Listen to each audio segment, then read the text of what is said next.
you. Well, yeah, the next panel is, as you can see on the agenda, it's a moderated interview, moderated by Heba Aly from IRIN News, and it's participating Gareth Owen from the Save the Children, the Humanitarian Director. And originally, as you also have been seeing on the agenda, we're supposed to have Dr. Zeydoun Al-Zoubi from the USSM, the Medical Association, Syrian Diaspora Medical Association. Unfortunately, because of what's happening in Aleppo and the losses that that organization had in hospital bombings and their own engagement in it, he was not able to participate today. And I just wanted to mention that because the people in this room are also currently engaged, as many of us are. So it's, yes, 1 second, this is actually from the same organization. Would you like to say something? Yes.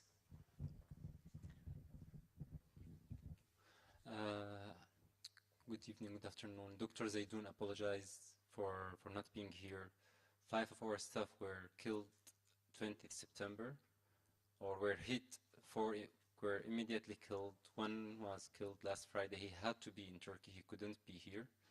Unfortunately, this is the continuous systematic attack on hospitals in Syria and on health and medical workers. 23 medical and civil defense workers were killed just last September.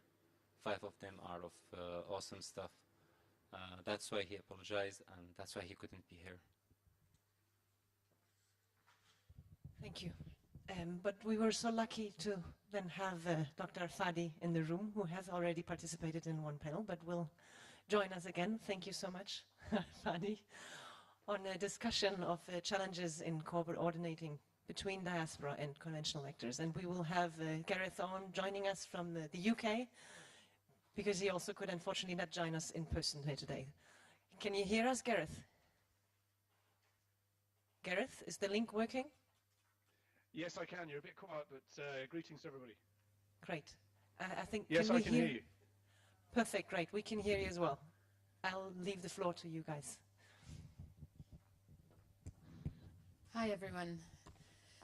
Okay, so we're near the end of the day, and a lot has been discussed, so I will do my best to try to tread on new territory. And Gareth, if at any point you can't hear anymore, just raise your hand. I can see you.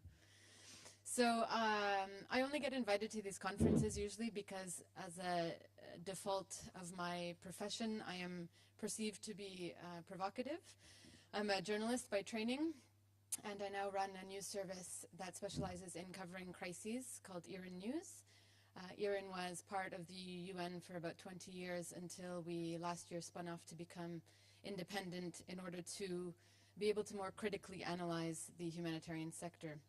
So go figure, they gave me this session about challenges and frustrations, and I will do my best to ensure that we have a frank discussion. I think Fadi, who you heard from earlier, was relatively polite and constrained in the morning, so we'll see if he'll be a bit more frank in the afternoon.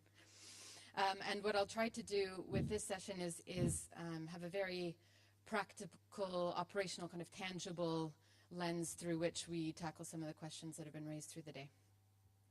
So, of course, you all already know Fadi from this morning, and by video link we have Gareth Owen, the Director of Emergencies at Save the Children, one of the largest NGOs in the world, as you know, which is working in Syria, but Gareth has also had experience across a range of crises around the world, from the Asian tsunami to Iraq, Haiti, Niger, the list goes on. So he brings also that global perspective to these questions. So, Fadi, I wanted to start with you and to take a step back. This morning you mentioned that Hand in Hand started with a budget of $800,000 compared to your $15 million budget today. And I remember at the early days of the Syrian crisis, when I myself was reporting in Syria and Lebanon and Jordan and Turkey, speaking to some of your colleagues, not at Hand in Hand, but at other diaspora organizations who at that time were extremely frustrated that they had the access and, in their view, the capacity, and yet no money or international support. So can you take us back to those very early days of the Syrian crisis when you were among the only responders, and what that looked like and how it was to be operating essentially on your own? Yeah, sure.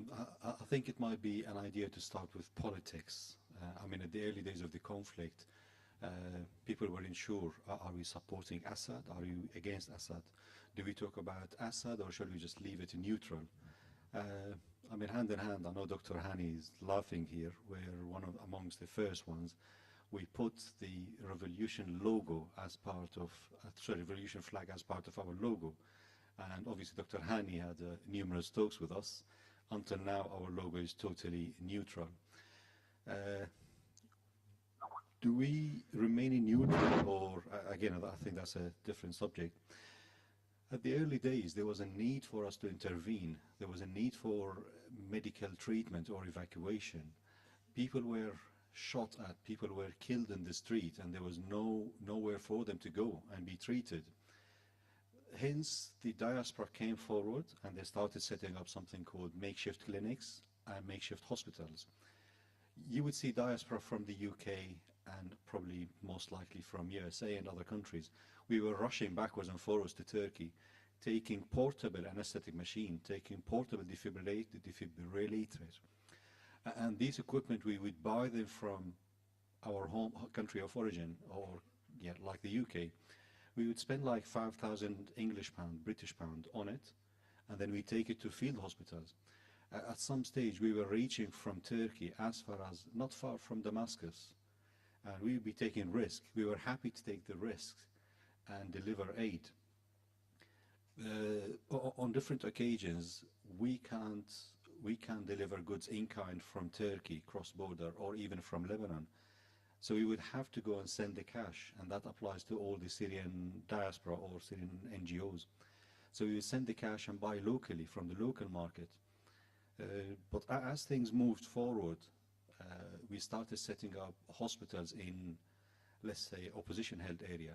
It's by default, it's not because we are part of opposition, but the need in opposition-held area was, the need is there, it's obvious for everyone. But in the government-controlled areas, you have all the facilities, all the aid you need, it's there, available for everyone, which is the start of the likes of the Syrian NGOs. I think we'll come to that question of neutrality and impartiality that's been much discussed in a moment.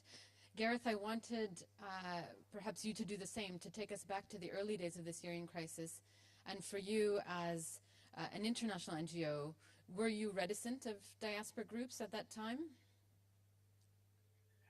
Thank you. Firstly, can I say what a pleasure it is to join you. I'm sorry I can't be there in person, and I've already enjoyed the conversation so far. Conventional and Dr. Heba Aly in one sentence is probably a first for me.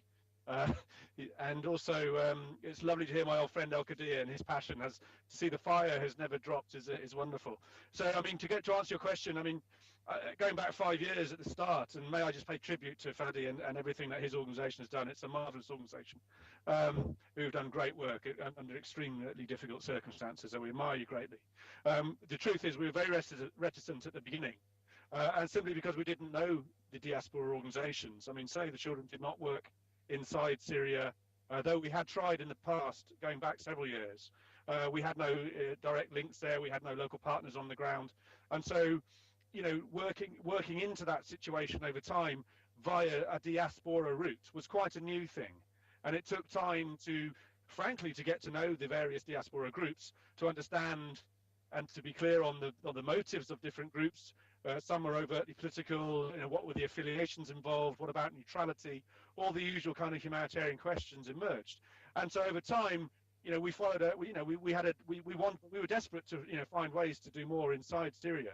And so over time you find, you know, through a usual you know, chain of connections, you end up working with you know, you're directed to the more reliable organizations, shall we say, the ones who've got a bit of a history, the ones, you know, everybody is saying are the right ones to work with, because there's such an array at the start. And then, of course, you move on to the second order questions around, you know, well, what is the level of experience and capability that, you know, the right organizations possess? And would those organizations be able to meet, frankly, very exacting standards of donor compliance, which, you know, dog all of us these days and has become incredibly, you know, restrictive in many ways. And then what about all the risk and liability issues that go alongside that? And then, of course, a whole question of reputation and public perception. You know, the prohibited parties legislation issues, which I'm sure has come up already today, are extremely pervasive now and create a huge chilling effect. So in short, very reticent at the start, but very willing. And I think over time, that's worked, but we can come on to that perhaps as we continue the discussion. Well, maybe you could expand a little bit further on that point, in that this morning one of the Diaspora representatives said that essentially INGOs are cutting and pasting what the Diaspora organization will report to the INGO. The INGO will then just report back to the donor. Fadi described this morning the Diaspora organizations doing the donkey work, and I can come back to Fadi about that in a moment, but do you think that's a fair representation? Yes, I do. Big organizations like mine are large bureaucracies, essentially. Now, there are times when that's very effective. I'll give you a very current example. Yesterday, the Vos Hestia, our search and rescue vessel, pulled another 200 people out of the Med. That's $1 million a month we have to raise for that operation. So sometimes scale and big is useful. It allows us to do certain things that, frankly, very few others are able to do. But we have, in many occasions, become essentially donors ourselves, adding additional layers of restrictive bureaucracy. And I worry about this greatly. I mean, I've been doing emergency humanitarian response all over the world for 25 years. I've written about this in the run-up to the World Humanitarian Summit, about just how managerialized and bureaucratized and technocratized the conventional humanitarian sector has become, and the terrible constraints that places on sort of risk appetite, the chilling effect it has, in terms of board level and trustee level appetite to take risks, and yet, on the front line, the need for our services and the rest of humanitarian services grows ever greater across the world, as acutely seen, especially in Syria. I mean, a very recent example, sadly, one of our partners lost a member of staff. Now, by the time it had washed through our system, the angry press release that we wanted to put out to condemn that behaviour talked about potential breach of international humanitarian law, which just sounded silly in the context of somebody who's just been killed. But that's the process of reductionism that goes on in sort of the big bureaucracies. And I suppose the one glimmer of hope is that people like me fight it every day to keep true to the value set that founded our organisation in the wake of the First World War 100 years ago. We need that boldness back as a conventional system, and we need to be challenged and disrupted by Diaspora and others so that boldness is reasserted. It is exactly as one of your previous panelists said, a conversation that needs to take place and does take place, albeit a little too secretively, with donors, with states, with treasury departments. But we cannot match today's world's unreasonableness with bureaucracy. And so maybe to put that to you, Fadi, one of the elephants in the room, and Eva mentioned it briefly, but we haven't really talked about it today, is counterterrorism legislation and the shadow that paints, particularly in the Syrian context, on organizations that are unknown or whose track record hasn't been proven. And many aid organizations have in fact been accused of having ties to terrorist groups in Syria. And so how does that affect your ability to then operate in this space? And then does that then mean there is a role for groups like Save the Children in kind of providing kind of cover where those kinds of legislations can make it impossible for you? Yeah, sure. I mean, in terms of, I take it as a challenges on the ground. The Syrian, anyone who's working outside the government-controlled area is classed straight away as a terrorist. Who is defining these terrorists? I mean, are we talking about terrorists in terms of like ISIS, Al-Nusra, or any other groups? Or are we talking here about the humanitarians who are classed by the government of Syria as terrorists? Now, obviously that makes challenges. I mean, if you're saying these are terrorists, let's have a proof on the table.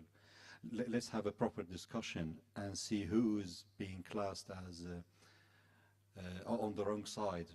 But maybe just to jump in, Fadi, because it's not only being classed as terrorists, it's also the requirements now to meet the donor's needs vis-a-vis counterterrorism legislation. Even if they have no suspicions against you, the requirements are so high that it becomes nearly impossible even to apply for funding from many of these donors. Yeah, sure. I mean, in terms of funding, it's the kind of reporting we report back. I think it would just ease the pressure or make it simpler for donor to class or to put their mind at rest. if I understood you right, it is to me, you would have some concerns about where the money is going, but when you have accountability, when you have a proper what you call procurement systems and logistic systems, when you follow it all the way through to the final beneficiaries, including a needs assessment beforehand, and then finally you end up with M&D or a meal even. So for us, I mean, that's good enough a system to prove to the donor where the money is going.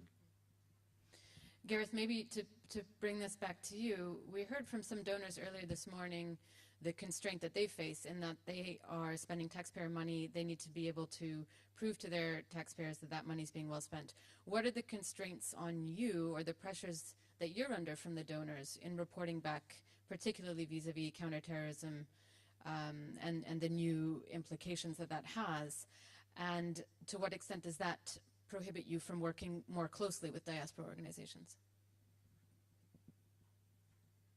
I mean, I think there's an issue around kind of what is misplaced accountability in this. I mean, I've watched, and it's very legitimate. I mean, the global war on terror era, the post 9/11 era, has produced, I think it's counterterrorism legislation in something like 140 countries, which is very pervasive and very restrictive. So I mean, it's very real.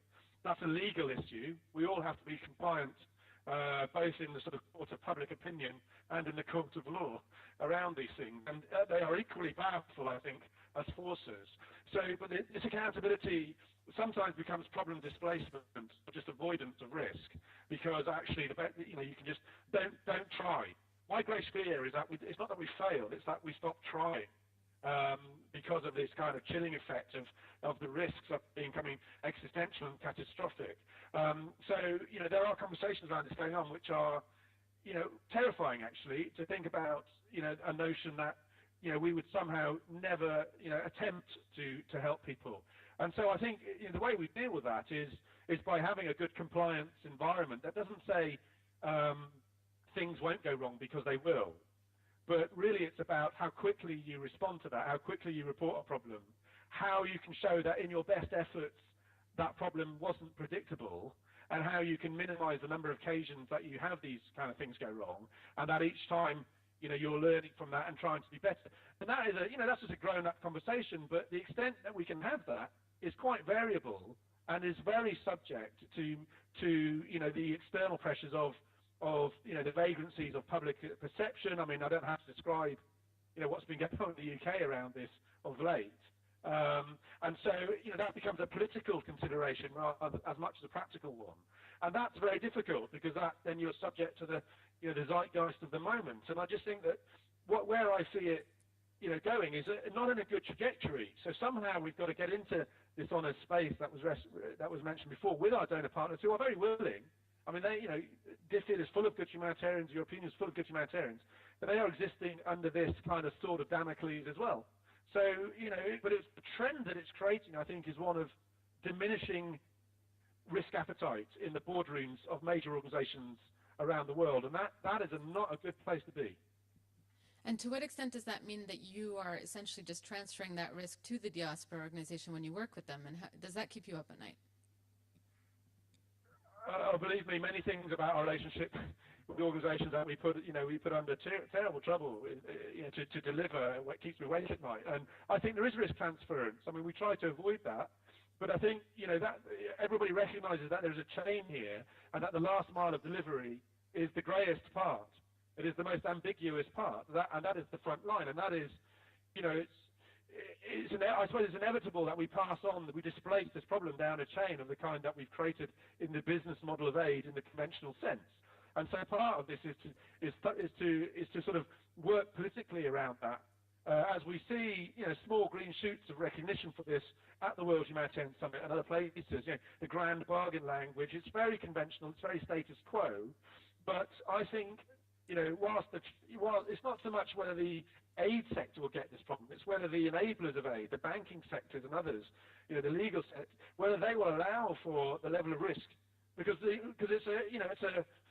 nothing can be diverted anymore. Nothing can find its way into the hands of terrorists. That's a catastrophic risk that is blinking, large on everybody's risk register, and it just seems to be, a matter of time before major organisations for powerless, and indeed they already are. So that it only takes one or two examples for the whole of this picture to become even more difficult than it is today. Fadi, I want to come back to you on a theme that's been running through the whole day, and that's the question of neutrality, impartiality, and the degree to which diaspora organizations are seen not to be neutral. We heard just now that the hospital of one of the other Syrian diaspora organizations was hit. Your own warehouses have been hit. Aleppo is being bombed on a daily basis. Are you neutral in this situation? Can you be neutral? Do you think you need to be? I don't think we're neutral, but we are impartial. There is no way I could be neutral myself when my office was hit on Saturday.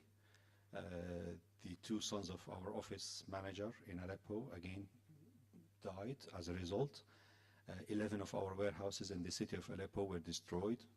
And people will say to you, oh, don't blame anyone. But obviously the rocket came from the sky, and we only have Russia and Syria here. So it's either or. Now, however, when we are moving forward, the medical organizations working in Syria, we're talking about hospitals now in bunkers under the ground. We're talking about hospitals now we received funding from the UN to build a hospital in caves, in big caves. But thankfully now, to new weapons, they've developed them further. It's a bunker buster one now. So it doesn't matter where we go, they will come out after us. And who developed these weapons? Is it the opposition or is it the government? I'm not sure, but it's one side is being hit. So it's quite difficult for us to be neutral, but I mean, in terms of impartiality, no, it's something we adhere to. Vis-a-vis impartiality, do you work in areas that are not controlled by the opposition? Do you provide aid to government supporters, for example? No, literally, because there is other aid agencies working there. We also have the SARC, Syrian Arab Red Crescent, part of ICRC, so they are working there. The government of Syria, they say there is no need for any aid. They're quite happy in their area. You would see adverts for the Ministry of Tourism encouraging people to come to Syria for tourism, and even like to come to Western Aleppo now, so never mind Damascus. So obviously they don't need any help.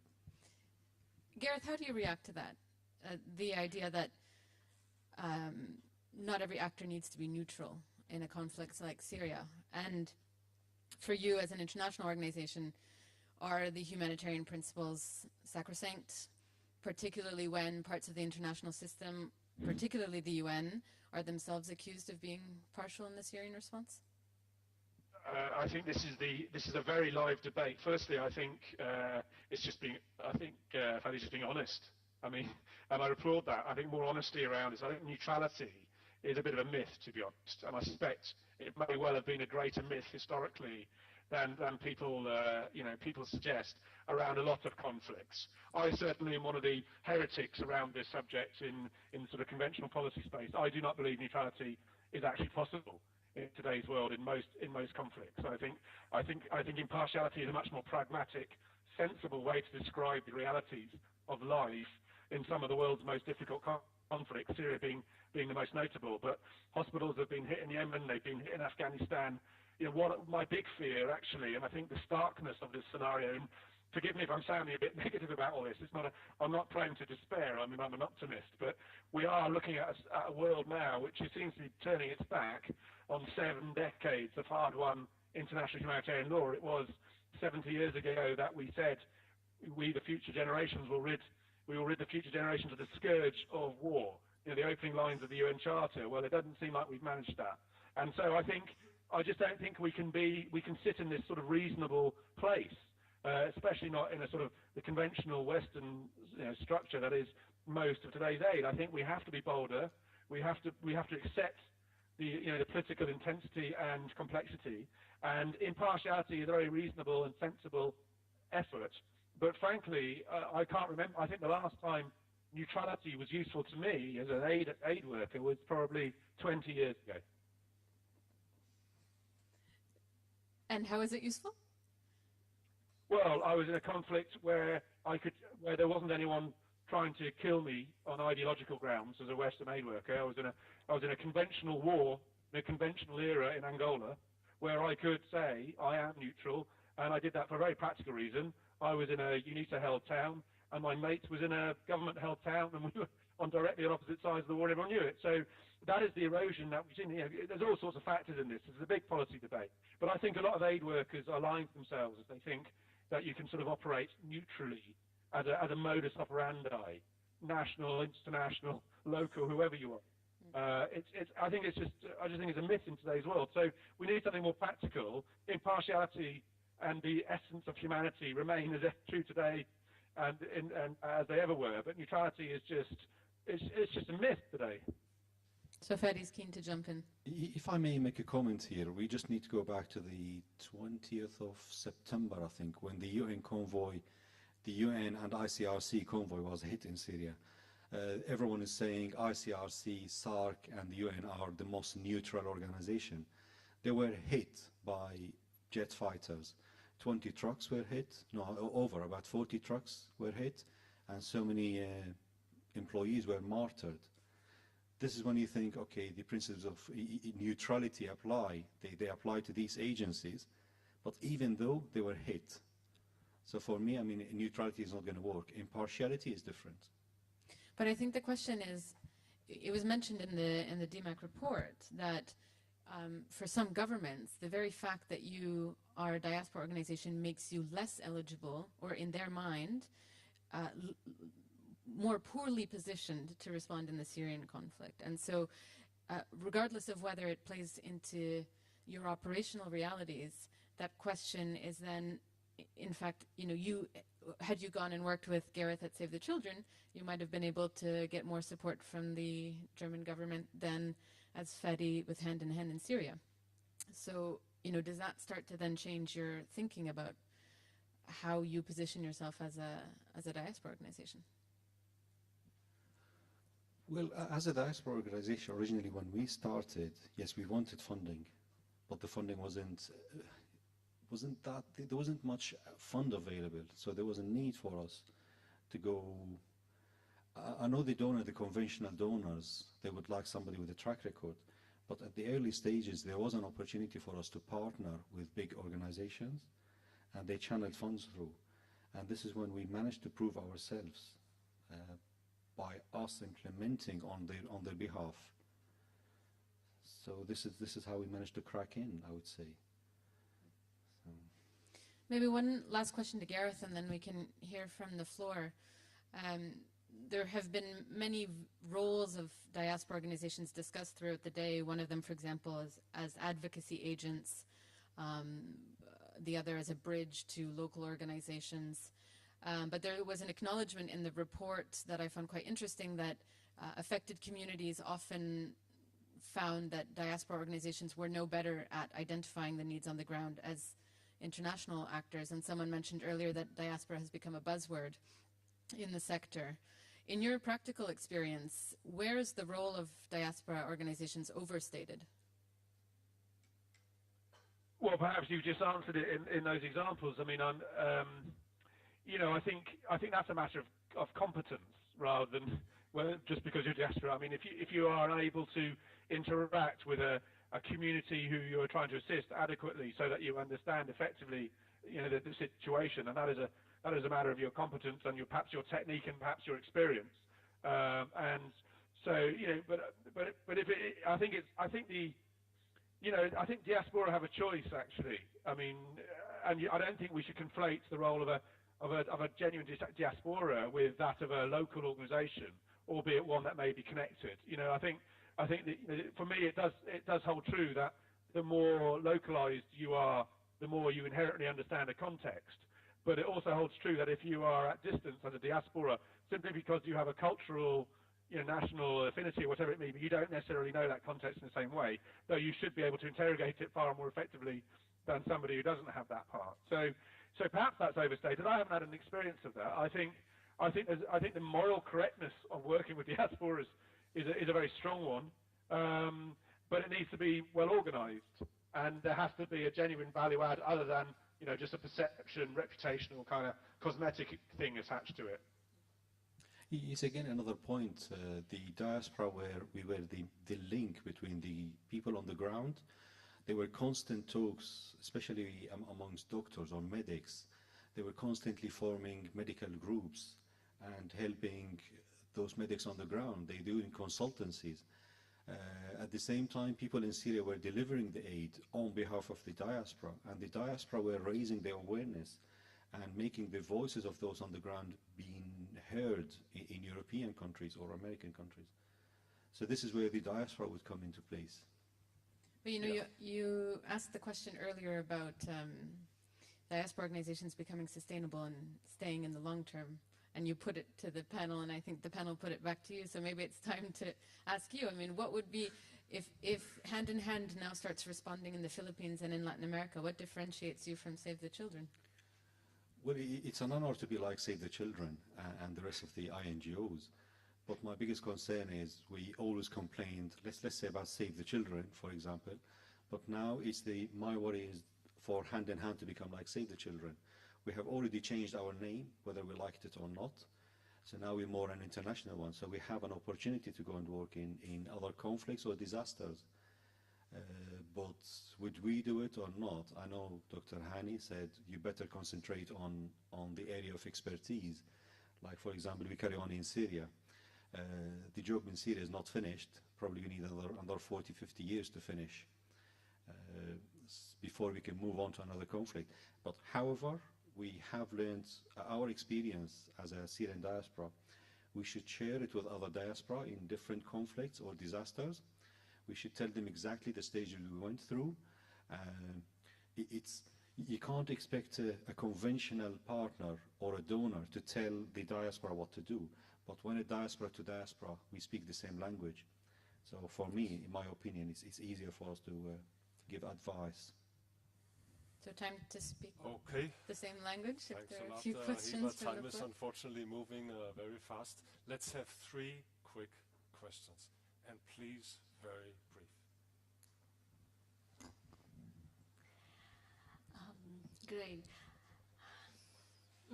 I think there's a contradiction. We've been talking a lot about the affected population and how we need to make sure that we can project their voices, all these conversations, even from the donors.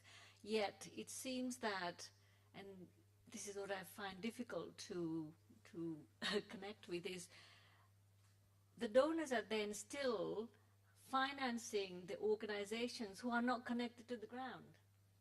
So they don't want to fund the organizations who are directly connected, diaspora and the local organizations, but they want to give funds to the ones who are not connected. There's some contradiction in that. So I think that conversation needs to move forward, because as Fadi said, and I've seen this in other organizations in the 11 countries that I've done consultations, they are working with international partners. They've been working with them for many years. They have a track record. They do the work, essentially, the reporting and everything else.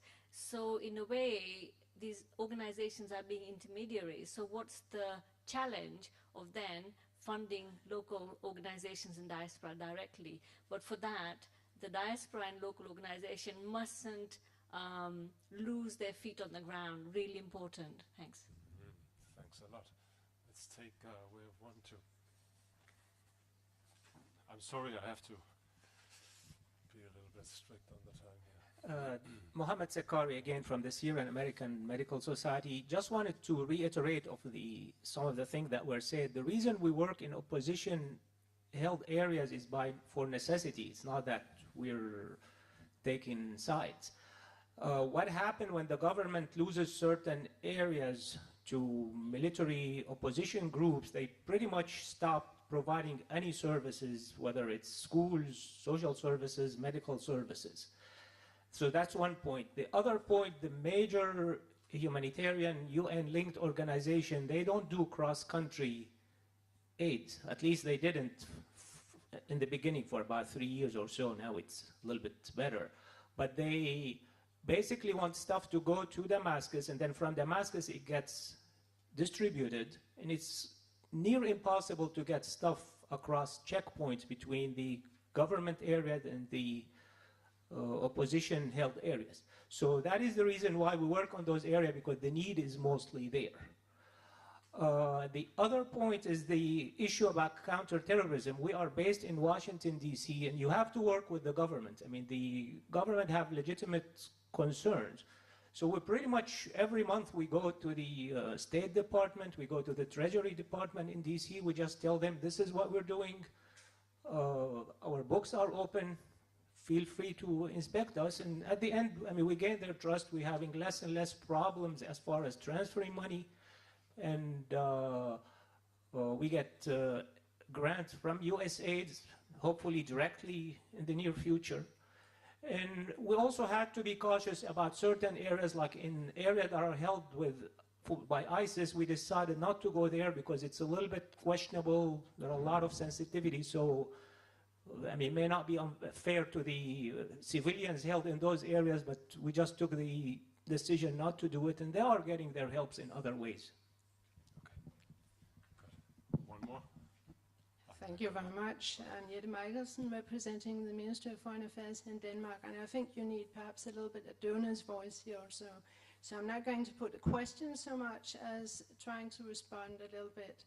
So we heard that donors are not really funding those that are on the ground, and also that there's a lot of bureaucracy. I think that it is